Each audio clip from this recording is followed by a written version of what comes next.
Quelle diversité en entreprise face aux Trumpistes? On en parle tout de suite avec mon invité Marine Swatton, avocate chez Taylor Wessing. Marine Swatton, bonjour. Bonjour Arnaud. La diversité en entreprise est aujourd'hui fragilisée par la politique menée par l'administration Trump, qui remet en cause les politiques de diversité, d'inclusion et d'éthique dans les entreprises.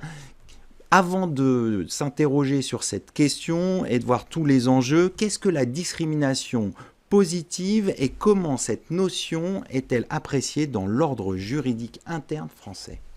Alors, la discrimination positive, c'est la mise en place de politiques visant à favoriser une ou plusieurs catégories socio-professionnelles afin de réduire les inégalités préexistantes et durables qui affectent ces groupes d'intérêt.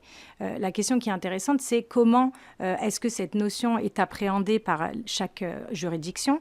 En fait, chaque État membre, chaque État tout simplement, met en œuvre sa politique selon son histoire. C'est forcé et donc chaque pays a une histoire différente. Si on prend par exemple les États-Unis, la notion de discrimination positive est arrivée dans les années 60-70. On est en pleine ségrégation, lutte contre la ségrégation raciale. On cherche à réduire les inégalités entre certaines personnes, en se basant sur l'origine ethnique notamment. En France, on est dans un contexte qui est quand même différent. On a certes une précarité qui est assez importante et on a certaines personnes qui sont évincées du milieu du travail, notamment les femmes. Donc on a une logique qui est complètement différente. Donc comment est-ce qu'on intègre ces normes ? En France, par exemple, le principe, c'est liberté, égalité, fraternité. Donc, difficile d'appréhender la discrimination positive dans une telle devise.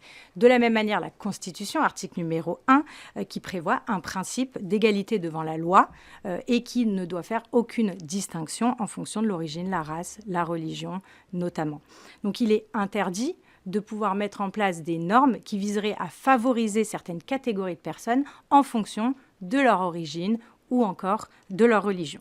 Mais en tout cas, la France, elle s'inscrit quand même dans une logique de favoriser l'égalité des chances et de lutter contre les discriminations. Donc, comment est-ce qu'elle s'y prend ? Premièrement, elle va interdire dans le Code du travail et le Code pénal près de 30 notions de discrimination qui sont donc interdites. On ne peut pas prendre une mesure qui serait liée soit au sexe, à l'état de santé, à l'origine, à la religion, à l'orientation sexuelle de ces personnes. C'est proscrit par le Code du travail et par le Code pénal.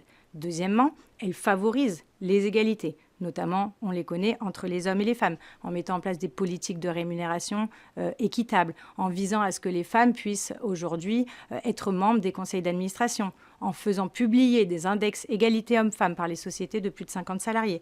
Et enfin, elle essaye d'éviter les quotas, notamment, à part pour les travailleurs handicapés ou les conseils d'administration, on évite les quotas, on favorise l'emploi des seniors pour les maintenir dans l'emploi, ou enfin l'emploi des juniors. C'est complètement différent des États-Unis, puisque les États-Unis, eux, basent leur politique sur des principes innés qui sont propres à la personne. En France, on est sur une catégorie socio-professionnelle, sur des indicateurs en tout cas qui sont voués à évoluer dans le temps. On voit qu'il y a vraiment deux logiques différentes. Exactement, qui ne sont pas figées. Et c'est là que c'est important puisque la remise en cause de ces principes vont avoir un impact différent que l'on soit aux États-Unis ou en France. Alors justement, on va prendre un fait d'actualité pour bien comprendre justement ces deux logiques différentes. En mars dernier, une lettre de l'ambassade américaine qui a été adressée à certaines entreprises françaises les a enjoints de respecter les règles de l'administration Trump en matière de diversité, d'équité et d'inclusion.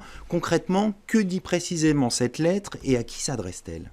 Alors, elle s'adresse à certaines entreprises françaises qui agissent sur le sol américain, mais également aux entreprises américaines qui ont des filiales sur le territoire français. On a aussi certains cabinets d'avocats qui sont appelés à répondre à des appels d'offres américains qui peuvent être également visés. On a eu une multitude de personnes qui ont été visées et qui sont informées à travers cette lettre de l'entrée en vigueur d'un décret des États-Unis, c'est le décret 14 173, qui vise à non seulement mettre fin aux politiques de discrimination positive, mais surtout rétablir les opportunités professionnelles basées sur le mérite. Et selon le gouvernement américain, cette norme, cette nouvelle décision doit trouver application dans les entreprises américaines et les entreprises en France, ici, sur le sol français ou, de manière plus générale, sur le territoire américain. Alors pour bien comprendre, on va s'intéresser aux éventuelles conséquences pour les entreprises françaises. Cette demande de mise en conformité de la loi fédérale américaine, est-ce qu'elle peut être imposée aux entreprises qui agissent sur le sol français ? Alors, sur cette question, je ne pense pas prendre trop de risques en vous répondant que non. D'un point de vue juridique, en tout cas, cela est impossible. Pourquoi ? Tout simplement parce que chaque État est souverain et garant de son propre système juridique. Donc, aucun autre système juridique étranger, quel qu'il soit, et sous quelque forme que ce soit, décret, loi, règlement, qui serait issu de l'étranger, ne peut être imposé en France. Cela reviendrait à pousser le gouvernement à renoncer aux valeurs qui sont internes et également à ses outils juridiques. On sait notamment comment la Cour de justice de l'Union européenne, la CEDH également, ont du mal à imposer les décisions alors même que pourtant elles sont applicables à tous les pays de l'Union européenne. Alors imposer une norme qui viendrait d'un système juridique étranger, ce serait renoncer à sa propre souveraineté. Donc non, a priori, d'un point de vue juridique, on ne peut pas imposer à la France une telle norme. En revanche, il n'est pas impossible qu'il y ait quand même certaines conséquences, notamment des restrictions commerciales, puisque, on le sait, le président américain a menacé les sociétés de rompre les contrats et les relations commerciales avec les sociétés américaines, de renoncer à certains financements. Et également, on peut noter quelques tensions qui seraient d'ordre diplomatique. On l'a vu récemment avec les droits de douane qui ont été largement augmentés récemment et qui ont fait polémique. Après, on n'a pas non plus de quoi s'alarmer. D'une part, parce que, comme le disait Bercy, ces décisions ne reflètent pas les valeurs de la France. Et en plus de ça, on le disait tout à l'heure, il n'y a pas véritablement de politique de discrimination positive en France. On a simplement un cadre légal, des normes qui sont posées et en deçà desquelles les entreprises ne peuvent pas aller, peu importe la politique qu'elles peuvent décider de mener. Il n'y a en tout état de cause pas d'outil juridique aux États-Unis qui permet d'extraterritorialiser sa loi. Et en tout état de cause, ils se sont également prononcés, le gouvernement américain, en disant que de toute façon, il n'y ait pas de contrôle de la conformité de ces normes en France. Pour finir, on va s'intéresser à l'attitude des entreprises françaises, l'attitude qu'elles doivent adopter dans le contexte que vous venez de décrire. Comment ces dernières peuvent-elles s'adapter aux remises en cause des politiques diversité, équité, inclusion, qui contiennent notamment des mesures de discrimination positive ? Alors, on ne va pas se le cacher, les sociétés européennes sont très influencées par les sociétés américaines.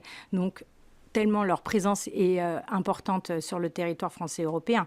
Donc, dès qu'on bouge une oreille aux États-Unis, on s'interroge, c'est logique, de quelles seront les conséquences en France.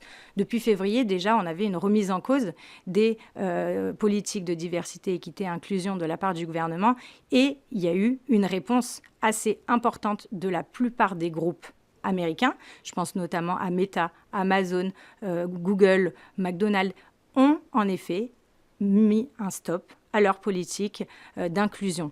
Celles qui auront le plus de difficultés ici, ce sera les filiales françaises qui appartiennent à un groupe américain et qui vont être un petit peu coincées, on va dire, entre d'une part les directives du groupe qui seront celles de mettre un terme à ces politiques qui peuvent être mises en place et à côté de ça, le respect des normes en France. Car il existe plusieurs garde-fous, on va dire en France. La loi, comme je le disais tout à l'heure, avec le Code du travail, le Code pénal et le principe d'interdiction des discriminations, mais encore toutes les sociétés qui ont des IRP, un comité social et économique. On doit passer par la négociation. On ne remet pas unilatéralement en cause des accords sans avoir négocié préalablement. On doit maintenir un bon climat social et pour cela, il faut tout de même rester attractif, il faut pouvoir rester productif puisqu'on sait que cela peut permettre d'attirer des talents, d'avoir de telles normes. Donc, vigilance à toutes ces entreprises. Ce sera le mot de conclusion. Merci Marine Swatton. Je rappelle que vous êtes avocate au sein du cabinet Taylor Wessing. Merci Arnaud. Tout de suite, l'émission continue. On va parler des tendances en matière d'intelligence artificielle juridique.